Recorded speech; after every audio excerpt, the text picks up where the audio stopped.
Piştî ku balafira Rusyayê ji hêla Tirkiyeyê ve hate xistin, têkiliyên siyasî, aborî û çandiyên di navbera her du dewletan de rengekî din wergirt. Serokê Rusyayê Vladimir Putin û rayedarên dewleta Rûs li ser hev dest pê kirin ku biryaran derbarê vê têkiliyê de bistînin. Biryarên herî berbiçav jî yên derbarê bazirganiyê de bûn. Biryarên ku hatin stendin, bandora xwe herî zêde li ser herêma Lalelî ya Stenbolê kir ku bazirganên Laleliyê bi giştî bi bazirganên Rusyayê re kar dikin. Gerçekten bu uçak krizi... Bi rastî jî ev krîza balafirê pirsgirêkeke mezin e. Ji bo Tirkiye, bi taybetî jî ji bo Laleliyê. Ji ber ku bazara Lalelê hema ji sedî heftê an heştê bi Rûsan re dixebitin. Ez hêvî dikim ku ev krîz çareser bibe. Ji ber ku piştî krîzê kar gelekî kêm bû li bazara me. Bizim piyasada.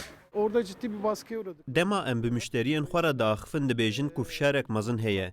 Kesên li molan malên Tirk difroşin, rastî hin tiştên nebaş tên. Seferên balafiran tên betal kirin. Em hê jî li ser înternetê, li ser WhatsAppê hin tiştan difroşin. Lê pirsgirêka şandinê heye. Kargo naxebitin. Ez ne bawerim ku gelê Rûs piştgiriyê didin Putin û polîtikayên ku tên meşandin. Desteklediğini düşünmüyorum.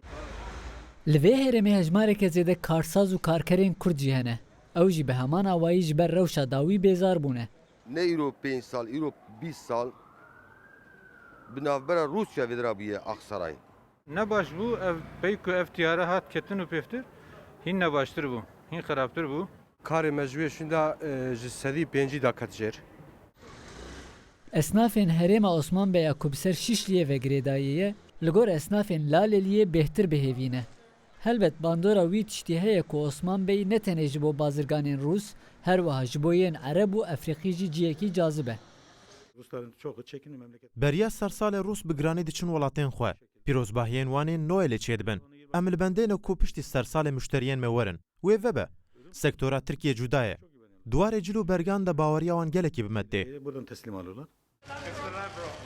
Piştî xistina balafira Rûs ji hêla Tirkiye ve Putin pakêtek ji 6 xalan pêk hat îmze kir ku di vê pakêtê de derbarê bazirganiya di navbera Tirkiye û Rusyayê de hin biryar hene. Li gor van biryaran Rusya wê nehêle sebze û fêkiyê ji Tirkiyeyên diçin bikeve nav sînorên Rusyayê.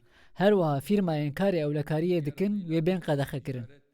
Ferit Demirel, Rûdaw, Stenbol.